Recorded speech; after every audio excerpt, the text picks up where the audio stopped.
കേരളത്തിലിപ്പോൾ ഏറ്റവും കൂടുതൽ ചർച്ചാ വിഷയമാകുന്ന ഒരു കേസ് എന്ന് പറയുന്നത് നമുക്കെല്ലാം അറിയുന്നത് പോലെ എൻഫോഴ്സ്മെൻറ്റ് ഡയറക്ടറേറ്റിൻ്റെ അന്വേഷണമാണ്.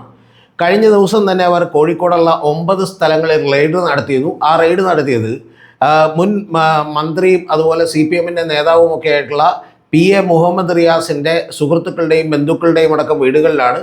കഴിഞ്ഞ തവണ റെയ്ഡ് നടത്തിയപ്പോൾ മുഹമ്മദ് റിയാസിൻ്റെ വീടുകളിലും പിണറായി വിജയൻ്റെ വീട്ടിലുമൊക്കെ തന്നെ റെയ്ഡ് നടന്നിരുന്നു എന്നുള്ളത് നമുക്കറിയാം. വലതുപക്ഷ മാധ്യമങ്ങളൊക്കെ തന്നെ പ്രോ സംഘപരിവാർ ചാനലുകളൊക്കെ തന്നെ വളരെ കൃത്യമായി ഇത് വലിയ തോതിൽ ആഘോഷിക്കുകയാണ് എന്നുള്ളതൊക്കെ നമുക്കറിയാം.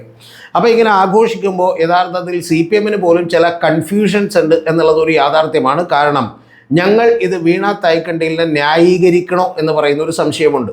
കാരണം വീണ എന്ന് പറയുന്നത് CPM-ൻ്റെ ഒരു നേതാവോ അല്ലെങ്കിൽ പാർട്ടി മെമ്പറോ പോലുമല്ല. അപ്പോൾ പിണറായി വിജയൻ്റെ മകൾ എന്നുള്ള നിലക്ക് മാത്രമാണ് പാർട്ടിയുമായിട്ടുള്ള ബന്ധം എന്നിരിക്കെ അത് വീണ തൈക്കണ്ടിലിനെ നമ്മൾ ഡിഫെൻഡ് ചെയ്യേണ്ടതുണ്ടോ ന്യായീകരിക്കേണ്ടതുണ്ടോ എന്ന് പറയുന്ന സംശയമുണ്ട്. ഇത് യഥാർത്ഥത്തിൽ ഇടതുപക്ഷത്തിനോ CPM-നോ മാത്രമുള്ള സംശയമല്ല. ഇപ്പോൾ വീണ വിജയനെ ഞങ്ങൾ ന്യായീകരിക്കാനില്ല എന്നുള്ളത് CPI-യുടെ ബിനോയ് വിശ്വം വളരെ ക്ലാരിറ്റിയോടുകൂടി കഴിഞ്ഞ ദിവസം പറഞ്ഞു. കൂടാതെ നിങ്ങൾ ശ്രദ്ധിച്ചു നോക്കിയാൽ കാണാം, ഒരു പ്രോ ലെഫ്റ്റ് നിലപാടുകൾ എടുക്കുന്ന പ്രോ CPM നിലപാടെടുക്കുന്ന CPM അനുകൂല നിലപാടെടുക്കുന്ന ജേർണലിസ്റ്റുകൾക്കും അതുപോലെ പ്രമുഖരായിട്ടുള്ള ആളുകൾക്കും ഒക്കെ തന്നെ ഞങ്ങൾ ഇതിൽ ചെന്ന് തലയിടണോ? കാരണം വീണ തൈക്കണ്ടിയിൽ അവരുടെ ഭാഗം അവർ ന്യായീകരിക്കരുത്, അവർ അഗ്നിശുദ്ധി വരുത്തി പുറത്തു വരട്ടെ എന്നുള്ളതാണ് ഇവരുടെ നിലപാട്. അപ്പോൾ അതുകൊണ്ട് തന്നെ ഇത് വലിയ കൺഫ്യൂഷൻ ഉള്ള ഒരു കാര്യമാണ്. ഈ കൺഫ്യൂഷൻ യഥാർത്ഥത്തിലുള്ളത് ഇതിൻ്റെ പുറകിലുള്ള യഥാർത്ഥ ലക്ഷ്യം ഈ പറയുന്ന ആളുകൾക്കും CPM-ന് പോലും കൃത്യമായി മനസ്സിലാകാത്തത് കൊണ്ടാണ് എന്ന് ഞാൻ പറയും. യഥാർത്ഥത്തിൽ ഇന്നലെ നമ്മുടെ സ്മൃതി പരുത്തിക്കാട് നയിക്കുന്ന ചർച്ചയിൽ സ്മൃതി ആ ചർച്ചയിലും ചോദിച്ചിരുന്നു, അതിനുശേഷം മീറ്റ് ദ എഡിറ്റേഴ്സിലും ചോദിച്ച ഒരു ചോദ്യം കൂടിയുണ്ട്. കാരണം എന്തിന് BJP ഇപ്പോൾ അല്ലെങ്കിൽ കേന്ദ്ര നേതൃത്വം ഇപ്പോൾ പിണറായിയെ വേട്ടയാടണം എന്നുള്ളതാണ്. ഇതൊരു രാഷ്ട്രീയ വേട്ടയാണെന്ന് നിങ്ങൾ പറയുന്നുണ്ടോ എന്നൊക്കെ തന്നെ വളരെ ആവേശത്തോടുകൂടി CPM പ്രതിനിധികളോടൊക്കെ ചോദിക്കുന്നുണ്ടായിരുന്നു. ഏറ്റവും ഒടുവിൽ അരുൺകുമാറിനെ സംസാരിക്കാൻ സമ്മതിക്കാതെ അരുൺകുമാർ ഈ പറയുന്ന പോലെ ഒരു വാക്ക് പറഞ്ഞതിൻ്റെ അടിസ്ഥാനത്തിൽ നിങ്ങൾ കുരക്കരുത് എന്ന് പറഞ്ഞതിൻ്റെ അടിസ്ഥാനത്തിൽ അങ്ങനെ പറയുന്ന ഒരാളുമായി ചർച്ചയ്ക്ക് ഇല്ല എന്ന് പറഞ്ഞ് അദ്ദേഹത്തെ ഇറക്കി വിടുന്നതൊക്കെ നമ്മൾ കണ്ടു. അപ്പോൾ അതൊക്കെ അവിടെ നിൽക്കട്ടെ. നമ്മുടെ ഏറ്റവും പ്രധാനപ്പെട്ട വിഷയം എന്ന് പറയുന്നത് സ്മൃതി ചോദിച്ച ഈ ചോദ്യമാണ്. അത് എല്ലാ ആളുകളും ചോദിക്കുന്നതാണ്. CPM-ൻ്റെ സഖാക്കൾക്കും അതുപോലെ അണികൾക്ക് പോലും ഇത്തരത്തിലുള്ള ഒരു ചോദ്യമുണ്ട്. കാരണം ഇത് ഞങ്ങൾ വീണ വിജയനെ സപ്പോർട്ട് ചെയ്യേണ്ടതുണ്ട്. അതിനൊരു പശ്ചാത്തലം കൂടിയുണ്ട്. ആ പശ്ചാത്തലം എന്ന് പറയുന്നത് ബിനീഷ് കോടിയേരി ഒരു കേസിനകത്ത് പെട്ടപ്പോൾ അന്ന് കോടിയേരി ബാലകൃഷ്ണൻ CPM-ൻ്റെ സംസ്ഥാന സെക്രട്ടറി ആയിരുന്നു. പക്ഷേ പാർട്ടി അവരെ ന്യായീകരിക്കാനോ അവരെ ഡിഫെൻഡ് ചെയ്യാനോ ഒന്നും തന്നെ വന്നില്ല എന്നുള്ളത് നമുക്കറിയാം. കേസിൻ്റെ വഴിക്ക് നടക്കട്ടെ എന്നുള്ളത്, നിയമപരമായി പോകട്ടെ എന്നുള്ളതാണ് പറഞ്ഞത്. പക്ഷേ ഇപ്പോൾ നിങ്ങൾ ഈ വലതുപക്ഷ ചാനലുകൾ അല്ലെങ്കിൽ ഈ പറയുന്ന പോലെ സംഘപരിവാർ അനുകൂല ചാനലുകളൊക്കെ എടുത്തു വെച്ച് നോക്കിയാൽ അതിനകത്തൊരു കാര്യം കാണാൻ പറ്റും. ആ കാണാൻ പറ്റുന്ന ഒരു കാര്യമെന്ന് പറയുന്നത് അന്ന് നിങ്ങൾ ഈ പറയുന്ന ബിനീഷ് കോടിയേരിയെ ന്യായീകരിച്ചില്ലല്ലോ, സഹായിച്ചില്ലല്ലോ പാർട്ടി എന്നുള്ളതാണ്. എന്ന് പറഞ്ഞാൽ അന്ന് സഹായിക്കാതിരുന്നത് വലിയ തെറ്റായി ഇപ്പോൾ അവരവതരിപ്പിക്കുക കൂടി ചെയ്യുന്നു എന്നുള്ളത് നമ്മളൊന്ന് ആലോചിക്കണം. അത് കോടിയേരി ബാലകൃഷ്ണൻ ഇപ്പോൾ സംസ്ഥാന സെക്രട്ടറി അല്ല, അദ്ദേഹം മരിച്ചുപോയി എന്നുള്ളത് നമുക്കറിയാം. അപ്പോൾ അതുകൊണ്ട് അദ്ദേഹത്തിൻ്റെ കുടുംബത്തിനോട് പോലും പാർട്ടി അനീതി കാണിക്കുന്നു എന്ന് പറയുന്ന തോന്നൽ ഉണ്ടാക്കാൻ വേണ്ടിയിട്ടാണ് ഇവർ ഈ പണി ചെയ്യുന്നത്. യഥാർത്ഥത്തിൽ കിട്ടുന്ന അവസരങ്ങളിലെല്ലാം ഇതുപോലെയുള്ള പല പരിപാടികളും കാണിച്ചുകൊണ്ടിരിക്കുകയാണ്. അപ്പോൾ ഇതിൽ ഏറ്റവും പ്രധാനപ്പെട്ട കാര്യം ഇതെന്തുകൊണ്ടാണ് ഞാൻ കൃത്യമായി നിങ്ങളോട് പറഞ്ഞു, ഇത് കൃത്യമായി പാർട്ടി ഏറ്റെടുക്കണം, പാർട്ടി ഡിഫെൻഡ് ചെയ്യണം, അല്ലെങ്കിൽ വലിയ അപകടമാണ്. കാരണം CPM പോലും ഇതിൻ്റെ യഥാർത്ഥ പിന്നിലുള്ള അജണ്ട എന്താണെന്ന് തിരിച്ചറിഞ്ഞിട്ടില്ല. ഇത് പറയുമ്പോൾ സ്മൃതി പരുത്തിക്കാട് ഇന്നലെ വളരെ നിഷ്കളങ്കമായ ഒരു ചോദ്യം ചോദിച്ചിരുന്നു. ആ ചോദ്യം എന്ന് പറയുന്നത് ഇപ്പം അതിന് തെരഞ്ഞെടുപ്പൊന്നുമില്ലല്ലോ, പിന്നെ എന്തിനാണ് ഈ പറയുന്ന CPM-നെ ഇപ്പം അറ്റാക്ക് ചെയ്യുന്നത്, വേട്ടയാടുന്നത്, അതെന്താണ് കാരണമെന്നാണ്. സത്യം പറഞ്ഞാൽ സ്മൃതി എന്നെ വിളിച്ചിരുന്നെങ്കിൽ ഞാൻ പറഞ്ഞു തന്നാണ് എന്താ കാര്യം എന്നുള്ളത്. ആ കാരണം ഞാൻ പറയുന്നതിന് മുമ്പ് യഥാർത്ഥത്തിൽ BJP എങ്ങനെയാണ് അതിൻ്റെ കേന്ദ്ര നേതൃത്വവും സംഘപരിവാരവും ഒക്കെ വർക്ക് ചെയ്യുന്നത് എന്നുള്ളതിന് ഞാൻ ചെറിയ ചില ഉദാഹരണങ്ങൾ ചൂണ്ടിക്കാണിക്കാം. നിങ്ങളൊന്ന് ആലോചിച്ച് നോക്കണം.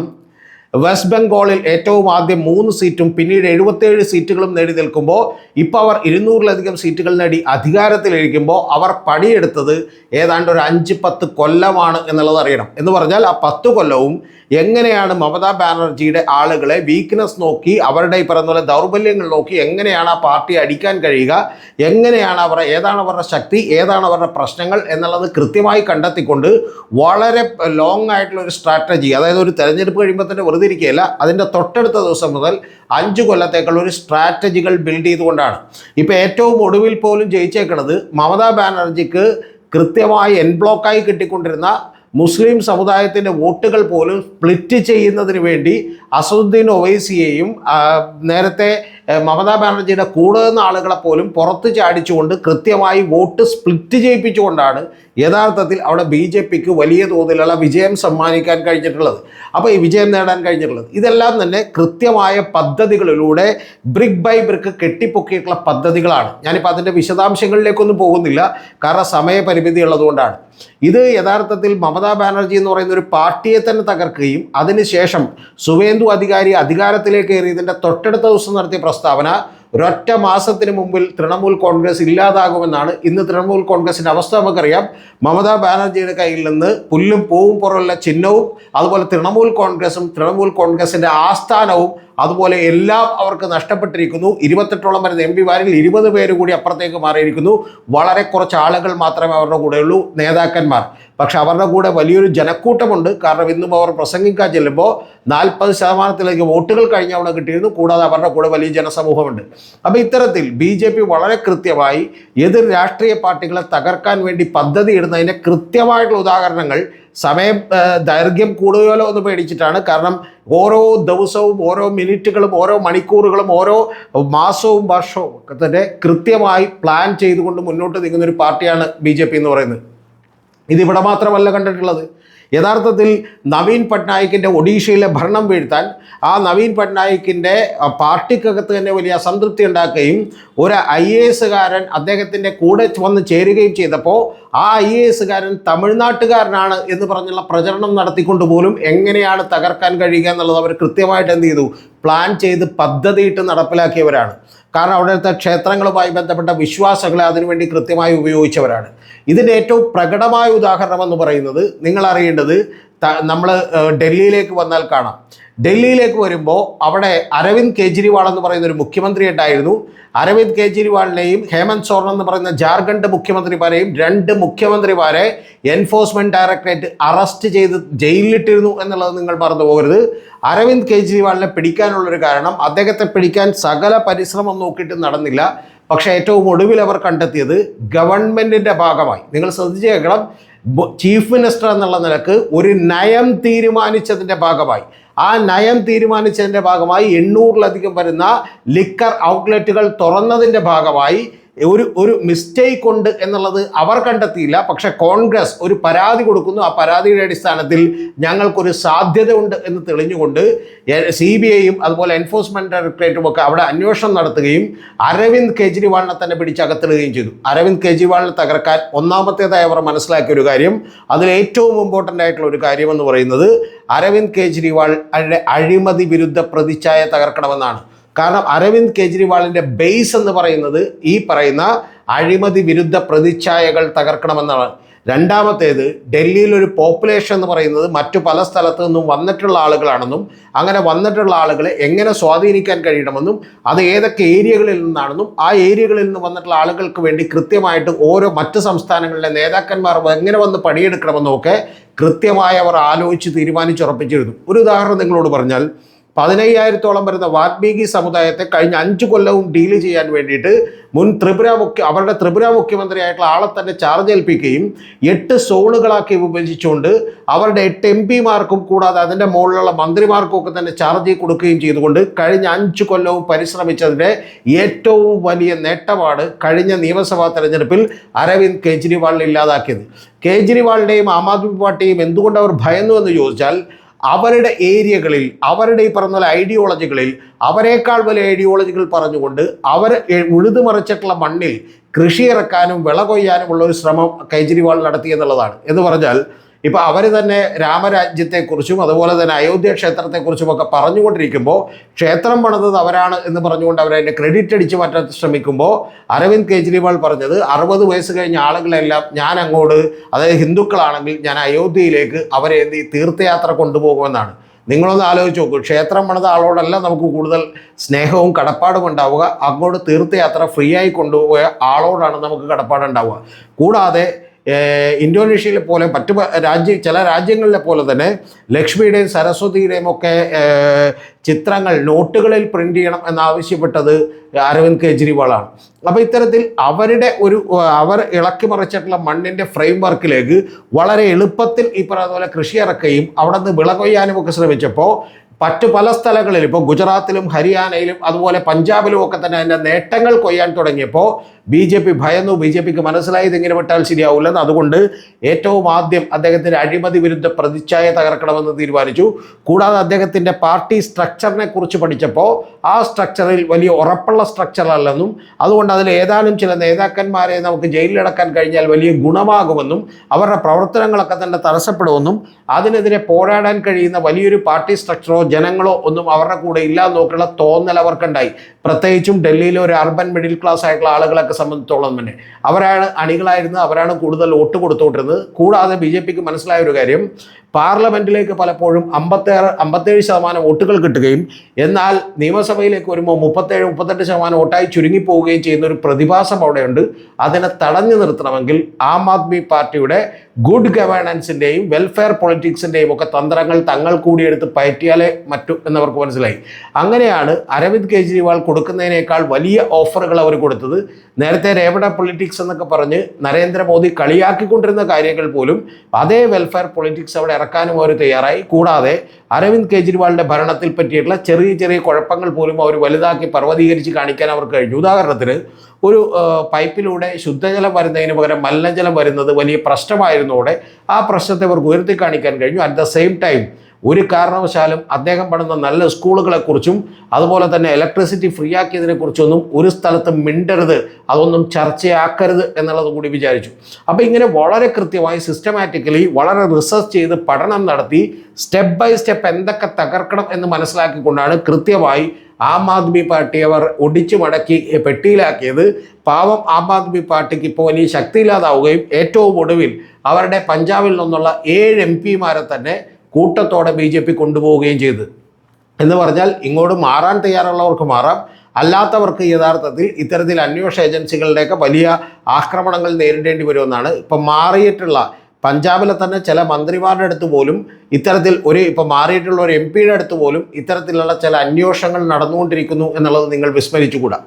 അപ്പോൾ അതിൻ്റെ അടിസ്ഥാനത്തിൽ കേരളത്തിൽ ഇനി ബി ജെ പിക്ക് വളരണമെങ്കിൽ ഏറ്റവും കൂടുതൽ ആളുകൾ, പ്രത്യേകിച്ചും ഹിന്ദു സമുദായത്തിലെ ആളുകൾ, അതർ ബാക്ക്വേർഡ് കമ്മ്യൂണിറ്റിയും ഈ പറഞ്ഞ പോലെ SC/ST ഒക്കെ അടങ്ങുന്ന ആളുകൾ, അവർ വോട്ട് ചെയ്യുന്ന മഹാഭൂരിപക്ഷം വരുന്ന ആ വോട്ടുകൾ ഇപ്പോഴും കിട്ടുന്ന ഒരു പാർട്ടി ഏതാണ് എന്നുള്ളത് ആലോചിക്കുമ്പോൾ അത് CPM ആണ്, ഇടതുപക്ഷമാണ്. അതുകൊണ്ട് തന്നെ ആ CPM-നെ പടിപടിയായി തകർക്കേണ്ടതുണ്ട്.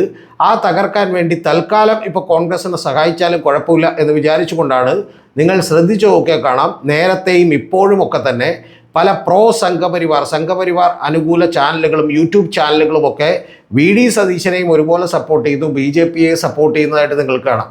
അങ്ങനെ സപ്പോർട്ട് ചെയ്തുകൊണ്ടിരിക്കുന്ന ഈ പറയുന്ന പോലെ കഴിഞ്ഞ 5 കൊല്ലങ്ങളായി നടപ്പാക്കിയ ഒരു പദ്ധതിയുടെ അടുത്ത ഘട്ടമെന്ന് പറയുന്നത് പ്രതിപക്ഷത്ത് നിൽക്കുമ്പോൾ പോലും പ്രതിപക്ഷം കൂടുതലായി സ്ക്രൂട്ടനൈസ് ചെയ്യപ്പെടുകയും അവരുടെ തെറ്റുകൾ പർവ്വതീകരിച്ച് കാണിക്കപ്പെടുകയും അതേപോലെ തന്നെ അവശേഷിക്കുന്ന ഇപ്പോഴും 81 ലക്ഷം വോട്ടുകൾ കിട്ടിയിരുന്നു കഴിഞ്ഞ തോറ്റ തെരഞ്ഞെടുപ്പിൽ പോലും.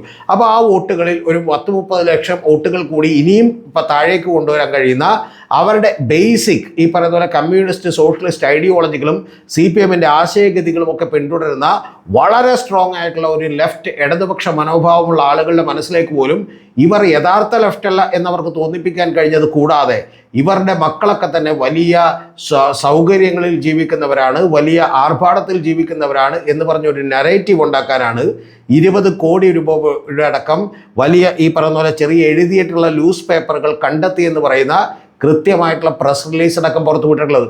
ഇത് ഞാൻ പറയുന്നത് വിശ്വസിച്ചില്ലെങ്കിൽ നിങ്ങൾ കൃത്യമായിട്ട് ആം ആദ്മി പാർട്ടിയും അതുമായി ബന്ധപ്പെട്ട അഴിമതി കേസുകളും അരവിന്ദ് കെജ്രിവാളിനെതിരെയുള്ള കേസുകളും ഒക്കെ എടുത്തു നോക്കിയാൽ കൃത്യമായിട്ട് കാണാം. കാരണം ഇതുപോലെ ഓരോ സ്റ്റെപ്പ് ബൈ സ്റ്റെപ്പാണ് അവർ ചെയ്തിട്ടുള്ളതെന്ന് കാണാം. അങ്ങനെ സ്റ്റെപ്പ് ബൈ സ്റ്റെപ്പായി ചെയ്യുമ്പോൾ പിണറായി വിജയനോട് മാത്രം ഇത്തരത്തിലുള്ളൊരു ക്രെഡിബിലിറ്റി ഇഷ്യൂ തകർത്താൽ പോരാ, പകരം അത് കഴിഞ്ഞ് ഉയർന്നു വരാൻ സാധ്യതയുള്ള മുഹമ്മദ് റിയാസിനെ കൂടി തകർക്കണം എന്നവർ തീരുമാനിച്ചു.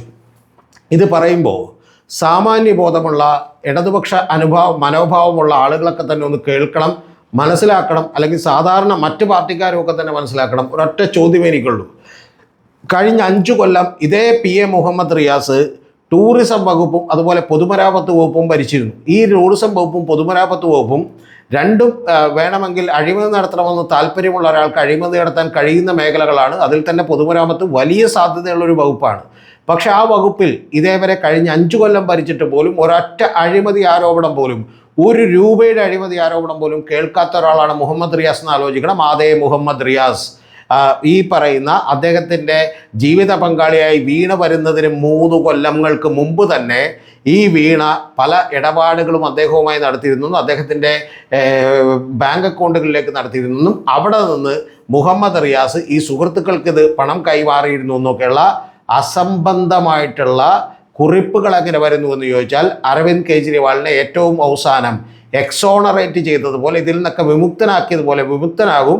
പക്ഷെ അപ്പോഴേക്കും ഈ രാഷ്ട്രീയ പാർട്ടിയുടെ ഐഡിയോളജിയും അതിൻ്റെ അണികളുമൊക്കെ തന്നെ കുറേ പേരെങ്കിലും BJPയിലേക്ക് പോയിട്ടുണ്ടാകും എന്നുള്ള പ്രതീക്ഷയിലാണ് ഇവരൊക്കെ തന്നെ ഇത് ചെയ്തുകൊണ്ടിരിക്കുന്നത് എന്നുള്ളത് മറന്നുപോകരുത്. പ്രബീർ പുർക്കായസ്ഥ എന്ന് പറയുന്ന ഒരാളെ കേന്ദ്ര ഗവൺമെൻറ് അറസ്റ്റ് ചെയ്തപ്പോൾ അന്ന് വിട്ട വിവരങ്ങളുടെ അടിസ്ഥാനത്തിൽ ഞാൻ വീഡിയോ ചെയ്തതാണ് അദ്ദേഹത്തിന് തെറ്റുപറ്റിയിട്ടുണ്ടാകുമെന്ന് വിചാരിച്ചുകൊണ്ട്. കാരണം അത്ര സോളിഡായ വിശ്വസിക്കാവുന്ന രീതിയിലുള്ള കാര്യങ്ങളാണ് അവർ നമ്മളോട് പറഞ്ഞുകൊണ്ടിരുന്നത്. പക്ഷേ ഏറ്റവും ഒടുവിൽ പ്രബീർ പുർക്കായസ്ഥ എന്ന് പറയുന്ന വയോധികനായിട്ടുള്ള സ്കോളറായിട്ടുള്ള അയാളെ കേസിൽ നിന്ന് വിടുതൽ ചെയ്യുമ്പോൾ നിരവധി ദിവസങ്ങൾ അദ്ദേഹത്തിന് ജയിലിൽ കഴിയേണ്ടി വന്നെങ്കിലും അദ്ദേഹത്തെ ഏറ്റവും ഒടുവിൽ വിടുതൽ ചെയ്യുമ്പോൾ കോടതി പറഞ്ഞത് നിങ്ങൾ മറന്നു പോകരുത്, ഗ്രോസ് മിസ്യൂസ് ഓഫ് ലോ എന്നാണ്. എന്ന് പറഞ്ഞാൽ നിയമത്തിൻ്റെ ഈ പറഞ്ഞ പോലെ ആകെയുള്ള ദുരുപയോഗം എന്നുള്ളതാണ്. അപ്പോൾ അത്തരത്തിൽ വലിയ തോതിൽ ഈ പറയുന്ന കാര്യങ്ങളൊക്കെ തന്നെ ഇന്ത്യയിൽ ഉപയോഗപ്പെട്ടുകൊണ്ടിരിക്കുന്നു. അതിൻ്റെ 2ാം ഘട്ടമാണിത്. നിലവിലുള്ള CPMൻ്റെയും LDFൻ്റെയും ഒക്കെ ക്രെഡിബിലിറ്റി കൂടി ഇടിച്ചു കളഞ്ഞ് അതിൻ്റെ നേതാക്കന്മാരെയൊക്കെ തന്നെ തകർത്ത് അവർക്ക് വേണ്ടി രക്തസാക്ഷികളാകാൻ നിങ്ങൾ പോകുന്നത് മണ്ടൻ തരമാണെന്ന് അവരുടെ അണികളെ തന്നെ പറഞ്ഞ് വിശ്വസിപ്പിച്ച് വലിയ തോതിലുള്ള പ്രചരണമാണ് ഇപ്പോൾ നടക്കുന്നത്. കഴിഞ്ഞ തവണ എൻഫോഴ്സ്മെൻറ്റ് ഡയറക്ടറേറ്റിൻ്റെ വാഹനം തകർത്തപ്പോൾ ആ വാഹനം തകർത്ത അറസ്റ്റിലായിട്ടുള്ള ഒരാളുടെ വീട് കാണിച്ചുകൊണ്ടും ശിവൻകുട്ടിയുടെ വീടും പിണറായി വിജയൻ്റെ ഒക്കെ വീട് കാണിച്ചുകൊണ്ട് നടക്കുന്ന പ്രചരണങ്ങളൊക്കെ തന്നെ വെറുതെ നടക്കുന്ന ഒരു പ്രചരണമാണെന്ന് നിങ്ങൾ വിചാരിക്കരുത്. അത് കൃത്യമായ തിരക്കഥയാണ്. വളരെ കൃത്യമായിട്ടുള്ള പൊളിറ്റിക്കൽ സ്ട്രാറ്റജിയും അതിൻ്റെ പ്ലാനിങ്ങും അതിൻ്റെ ഭാഗമായിട്ടുണ്ട്. ഇപ്പോൾ ഈ ഓണത്തിന് നിങ്ങൾ അറിയേണ്ടത്, കേന്ദ്രത്തിൽ നിന്ന് നിതിൻ നബീൻ കേരളത്തിലേക്ക് വരുന്നു. എന്തിനാണെന്ന് നിങ്ങൾക്കറിയുമോ? ആ കേന്ദ്രത്തിൽ നിന്ന് കേരളത്തിലേക്ക് നിതിൻ നബീൻ വരുന്നത് RSSൻ്റെ രക്തസാക്ഷികളായിട്ടുള്ള BJPയുടെ രക്തസാക്ഷികളായിട്ടുള്ള ആളുകളോടൊപ്പം ഇരുന്ന് അവരുടെ കുടുംബാംഗങ്ങളോടൊപ്പം ഇന്ന് ഓണം ഉണ്ണാനാണെന്ന് പറഞ്ഞാൽ ആ പദ്ധതിക്ക് കിട്ടുന്ന ഒരു റീച്ചിനും ഈ പറയുന്ന പോലെ മറ്റു ചില കാരണങ്ങൾ കൂടിയുണ്ട്. ആ കാരണങ്ങളിലൊന്ന് നമ്മുടെ പണ്ട് വെള്ളാപ്പള്ളി നടേശൻ പറഞ്ഞതുപോലെ ഈ പറയുന്ന അതർ ബാക്ക്വേർഡ് കമ്മ്യൂണിറ്റീസും SC/STകളും ഒക്കെ തന്നെ രാഷ്ട്രീയ പാർട്ടികളുടെ ചട്ടുകമായി പ്രവർത്തിച്ച് പലപ്പോഴും അവർക്ക് വേണ്ടി മരിക്കാൻ തയ്യാറാകുന്നവരാണ് എന്ന് പറയുന്ന ഒരു നരേറ്റീവ് വളരെ ഭംഗിയായി ബിൽഡ് ചെയ്യുന്നു. പക്ഷേ ഇത് ബിൽഡ് ചെയ്യുമ്പോൾ നിങ്ങൾ മനസ്സിലാക്കാതെ പോകരുത്, ഏറ്റവും കൂടുതൽ ആളുകൾ അങ്ങനെ കൊല്ലപ്പെട്ടിട്ടുള്ളത് CPMൻ്റെ ഭാഗത്താണ്. ആ CPMൻ്റെ ഭാഗത്തു നിന്നുള്ള ആളുകൾ ഈ നേതാക്കന്മാർക്ക് വേണ്ടി കൊല്ലപ്പെടുകയായിരുന്നു എന്ന് പറയുന്ന തോന്നലുണ്ടാക്കാൻ, തെറ്റായ പ്രചരണം നടത്താൻ വേണ്ടിയിട്ടാണ് അവരിത്രയും ബന്ധപ്പെടുന്നത് എന്നുള്ളത് മറന്നു പോകരുത്. ഇനി ഇതൊക്കെ ഞാൻ പറയുമ്പോൾ പിണറായി വിജയൻ്റെ വീടും അതുപോലെ ശിവൻകുട്ടിയുടെ വീടും ഈ പറയുന്ന പോലെ ED കേസിൽ അറസ്റ്റ് ചെയ്തവൻ്റെ വീടും കാണിക്കുമ്പോൾ എനിക്ക് തിരിച്ചു ചോദിക്കാനുണ്ട്. ഈ കോൺഗ്രസിൻ്റെ ഈ പറയുന്ന പോലെ നിരവധി ആളുകൾ ഇവിടെ മരണപ്പെട്ടിട്ടുണ്ട്. നമുക്കറിയാം, ഈ പറയുന്ന പോലെ വയനാട് പല സ്ഥലങ്ങളിലും മരണപ്പെട്ടിട്ടുണ്ട്, അല്ലെങ്കിൽ പല സ്ഥലങ്ങളിലും കേസിൽപ്പെട്ടിട്ടുണ്ട്. അവരുടെ വീടും VD സതീശൻ്റെ വീടും അതുപോലെ തന്നെ കോൺഗ്രസ് ഈ പറയുന്ന പോലെ രാഹുൽ ഗാന്ധിയുടെ വീടും കൂടി വെച്ചിട്ടൊരു താരതമ്യം ഇവരൊന്നും നടത്തുന്നില്ല. BJPയുടെ കേസിലും ഈ പറയുന്ന മരണപ്പെട്ട സാധാരണക്കാരായിട്ടുള്ള പ്രവർത്തകൻ്റെ, എനിക്കറിയാവുന്ന പല പ്രവർത്തകർ, ഞാൻ പേര് പറയുന്നില്ല, ഇപ്പോൾ കോട്ടയത്തടക്കമുള്ള പ്രവർത്തകരുണ്ട്, അവരൊക്കെ വലിയ ദാരിദ്ര്യത്തിൽ കഴിയുമ്പോൾ ഈ BJPയുടെ നേതാക്കന്മാർ ഒരു തവണ പോലും അധികാരത്തിലെത്തിയിട്ടില്ലാത്തവർ പോലും കോടികളുടെ പണവും ഇന്നോവ കാറും പ്ലസ് അവരെക്കാൾ മുതിർന്ന ആളുകൾ പഞ്ചനക്ഷത്ര ഹോട്ടലുകളിലും താമസിച്ചുകൊണ്ട് എങ്ങനെയാണ് നിങ്ങൾ അറിയേണ്ടത്, തിരുവനന്തപുരത്ത് എത്തിയാൽ വലിയ ഹോട്ടലുകളിൽ എന്ന് പറഞ്ഞാൽ 20,000-25,000 രൂപ റൂം റെൻ്റുള്ള ഹോട്ടലുകളിൽ താമസിച്ചുകൊണ്ട് രാഷ്ട്രീയ പ്രവർത്തനം നടത്തുന്നത് എങ്ങനെയാണെന്ന് ഇവർ ചോദിക്കില്ല. കാരണം ഇവരുടെ ആവശ്യമെന്ന് പറയുന്നത് CPMനെ തകർക്കുക എന്നുള്ളതാണ്. അപ്പോൾ അതിന് വേണ്ടിയിട്ടുള്ളൊരു പദ്ധതിയാണ് ഉണ്ടാകുന്നത്. ആ പദ്ധതി മനസ്സിലാക്കാൻ കേരളത്തിലെ വലിയ ജേർണലിസ്റ്റുകൾക്ക് പോലും കഴിയുന്നില്ല. അതുകൊണ്ടാണ് സ്മൃതി പരുത്തിക്കാട് ചോദിക്കുന്നത്, ഇപ്പോൾ ഇലക്ഷൻ ഒന്നുമില്ലല്ലോ എന്ന്. ഇലക്ഷൻ അല്ല, ഇതൊരു പൊതുധാരണ സൃഷ്ടിക്കുകയാണ്. അടുത്ത 5 കൊല്ലം കൊണ്ട് ആ ധാരണ സൃഷ്ടിച്ച് CPMനെ കൂടി പതുക്കെ ഇല്ലാതാക്കിയാൽ ആ സ്പേസിലേക്ക് BJPയും സംഘപരിവാറിനും ഒക്കെ കടന്നു ചെല്ലാൻ കഴിയുമെന്നും കുറേ കൂടി വോട്ടുകൾ ഞങ്ങൾക്ക് നേടാൻ കഴിയുമെന്നും അങ്ങനെ ഞങ്ങൾ 2031 വരുമ്പോൾ ഏറ്റവും വലിയ പ്രതിപക്ഷമാകാൻ കഴിഞ്ഞാൽ പിന്നെ കോൺഗ്രസിനെ മറിച്ചിടാൻ കുറച്ചുകൂടി എളുപ്പമാണ് എന്നവർ വിചാരിക്കുന്നത് കൊണ്ടാണ് യഥാർത്ഥത്തിൽ ഈ പദ്ധതികളെല്ലാം നടക്കുന്നത്. അതുകൊണ്ട് ഇതെല്ലാം തന്നെ വീണാ വിജയൻ അവരുടെ ലക്ഷ്യമേ അല്ല. കാരണം എല്ലാം തന്നെ യഥാർത്ഥത്തിൽ CPM ആണ് ലക്ഷ്യം എന്നുള്ളത് മനസ്സിലാക്കണം. അല്ലെങ്കിൽ 182 കോടി രൂപയുടെ കഴിഞ്ഞ 15 കൊല്ലങ്ങളായി അവരുടെ വളരെ ഫിക്റ്റീഷ്യസ് ആയിട്ടുള്ള ദുരൂഹമായിട്ടുള്ള സംശയകരമായിട്ടുള്ള ഇടപാടുകൾ നടത്തിയെന്ന് പറയുന്നിടത്ത് 2,82,00,000 രൂപയുടെ ഇടപാടുകൾ മാത്രം സംശയിക്കപ്പെടുന്നത് എങ്ങനെയാണ് എന്നുള്ളത് നിങ്ങൾ അറിയണം. യഥാർത്ഥത്തിൽ ഇതിൽ വലിയ അത്ഭുതങ്ങളൊന്നുമില്ല. 2014 വരെ ഏതാണ്ട് 195 കേസുകൾ, 2019 വരെ 200ഓളം കേസുകളൊക്കെയാണ് ആവറേജ് ഒരു കൊല്ലം ഈ PML ആക്ട് പ്രകാരം രജിസ്റ്റർ ചെയ്യപ്പെട്ടിരുന്നെങ്കിൽ 2021-19 ഈ നിയമത്തിന് പല്ലും നഖവും കൊടുത്തു. ആ പല്ലും നഖവും കൊടുത്തുകൊണ്ട് പറഞ്ഞത് പ്രൊസീഡ്സ് ഓഫ് ക്രൈം, കുറ്റകൃത്യത്തിലൂടെ ലഭിച്ച പണമാണ് എന്ന് ഈ അന്വേഷണ ഏജൻസികൾ കണ്ടെത്തിയാൽ അതങ്ങനെയല്ല എന്ന് തെളിയിക്കേണ്ട ഉത്തരവാദിത്തം ഈ പറയുന്ന ആരോപിക്കപ്പെട്ടവനാണ് എന്ന് പറയുന്നതിൽ നിയമത്തിൽ ഭേദഗതികൾ വരുത്തി. ഒന്ന് ആലോചിച്ച് നോക്കണം നിങ്ങൾ. ഒരു സാമാന്യ നീതി പോലും ലംഘിക്കപ്പെട്ടു എന്നുള്ളത് അറിയണം. രണ്ടാമത്തേത്, അക്യൂസ്ഡിന് ബർഡൻ ഓഫ് പ്രൂഫ് എന്ന് പറയുന്ന ഒരു കാര്യം കൂടി വന്നു. എന്ന് പറഞ്ഞാൽ കുറ്റകൃത്യത്തിലൂടെ നേടിയതല്ല എന്ന് തെളിയിക്കേണ്ട ചുമതല പ്രതിയുടേതാണെന്ന് മാത്രമല്ല, കുറ്റാരോപിതൻ കുറ്റക്കാരനാണെന്ന് പ്രോസിക്യൂഷൻ പൂർണ്ണമായി തെളിയിക്കുന്നത് വരെ നിരപരാധിയാണെന്ന് കണക്കാക്കുന്ന പൊതുനിയമത്തിന് വിരുദ്ധമായി താൻ നിരപരാധിയാണെന്നും നിയമപരമായി ആണ് സമ്പാദിച്ചതെന്നും തെളിയിക്കേണ്ട ബർഡൻ ഓഫ് പ്രൂഫ് കൂടി ഈ പറയുന്ന കുറ്റാരോപിതൻ്റെ പുറത്തേക്കെത്തി. അപ്പോൾ അങ്ങനെ എത്തിയിട്ടുള്ള നിരവധി രാഷ്ട്രീയ നേതാക്കന്മാർ നമുക്കുണ്ട്. അതിൽ ഒരുപാട് പേർ കോൺഗ്രസിൽ നിന്നാണ്. സോണിയാഗാന്ധി ഉണ്ട് നാഷണൽ ഹെറാൾഡ് കേസിൽ, രാഹുൽ ഗാന്ധി ഉണ്ട്, അതുപോലെ ഇപ്പോഴുള്ള നമ്മുടെ മല്ലികാർജുൻ ഖാർഗെ പോലെയുള്ള ആളുകളുണ്ട്. കൂടാതെ നിങ്ങൾ അറിയേണ്ടത് ജയിലിലേക്ക് പോയിട്ടുള്ള പി ചിദംബരമുണ്ട്, അദ്ദേഹത്തിൻ്റെ മകൻ കാർത്തി ചിദംബരമുണ്ട്. ഇങ്ങനെ എണ്ണിയാലൊടുങ്ങാത്ത ആളുകളുണ്ട്. കുറേ പേർക്ക് ജയിലിലേക്ക് പോകേണ്ടി വന്നില്ല, കാരണം അവരപ്പം തന്നെ BJP-യിലേക്ക് പോയി എന്നുള്ളത് നമുക്കറിയാം. യഥാർത്ഥത്തിൽ ഇത്തരത്തിൽ വലിയ ഭീഷണിപ്പെടുത്തിക്കൊണ്ട് വലിയ തോതിലുള്ള ഒരു സമ്മർദ്ദം ചെലുത്തിക്കൊണ്ട് ജനങ്ങളുടെ മുൻപിൽ ഒരു പുകമറ സൃഷ്ടിച്ചുകൊണ്ട് CPM-ൻ്റെ ക്രെഡിബിലിറ്റി തകർത്തുകൊണ്ട് CPM-നെ ഇല്ലാതാക്കാനാണ് ഇവർ ഭൂതക്കണ്ണാടി വെച്ച് റിസർച്ച് ചെയ്തിട്ട് പോലും പിണറായി വിജയൻ മുഖ്യമന്ത്രിയായിരുന്നപ്പോൾ ഒരൊറ്റ കാര്യം പോലും ഇവർക്ക് കിട്ടിയില്ലെന്ന് നിങ്ങൾ ആലോചിക്കണം. അങ്ങനെ കിട്ടാതിരുന്നപ്പോഴാണ് വീണ വിജയൻ്റെ ഒരു കമ്പനി ഉണ്ടെന്ന് കണ്ടെത്തുകയും ആ കമ്പനിയുടെ പുറത്ത് ഒരു ചെറിയ കാര്യമുണ്ട് എന്ന് കണ്ടെത്തുകയും ചെയ്തപ്പോൾ ആ ചെറിയ കാര്യത്തിൻ്റെ പുറത്ത് യഥാർത്ഥത്തിൽ കേസൊന്നും എടുക്കാൻ കഴിയില്ല, ശിക്ഷിക്കാൻ കഴിയില്ലെന്നറിഞ്ഞിട്ടും ഇത്ര വലിയ പ്രചണ്ഡമായ പ്രചരണം നടത്തി ക്രെഡിബിലിറ്റിയും ജനങ്ങളുടെ തോന്നലും അവർക്ക് അനുകൂലമാക്കാൻ വേണ്ടിയാണ് അവരിത്രയും ബുദ്ധിമുട്ടുന്നത്. ഇത് മനസ്സിലാക്കാൻ നമ്മുടെ ഇവിടുത്തെ മാധ്യമ സിംഹങ്ങൾക്ക് പോലും കഴിഞ്ഞിട്ടില്ല. ഇത് തുറന്നു പറയാൻ CPM-ഉം തയ്യാറായിട്ടില്ല. അതുകൊണ്ട് ഇത് വീണ വിജയനെതിരെയോ ഇത് യഥാർത്ഥത്തിൽ മുഹമ്മദ് റിയാസിനെതിരെയോ ഇത് പിണറായി വിജയനെതിരെയോ ഉള്ളൊരു കാര്യം പോലുമല്ല. ഇത് യഥാർത്ഥത്തിൽ CPM-ന് ഇവിടെ കുഴിച്ചു മൂടാനുള്ള എൻഫോഴ്സ്മെൻറ്റ് ഡയറക്ടറേറ്റിൻ്റെ പദ്ധതിയാണ്. അത് BJP-യുടെയും സംഘപരിവാറിൻ്റെയും പദ്ധതിയാണ്. അതിൽ ഒരു നാടകം കളിക്കാനുള്ള ഒരു കഥാപാത്രങ്ങൾ മാത്രമാണ് ED-യുടെ ഈ പറയുന്ന പോലെ പെരുമ്പറ കൊട്ടിയുള്ള അന്വേഷണവും.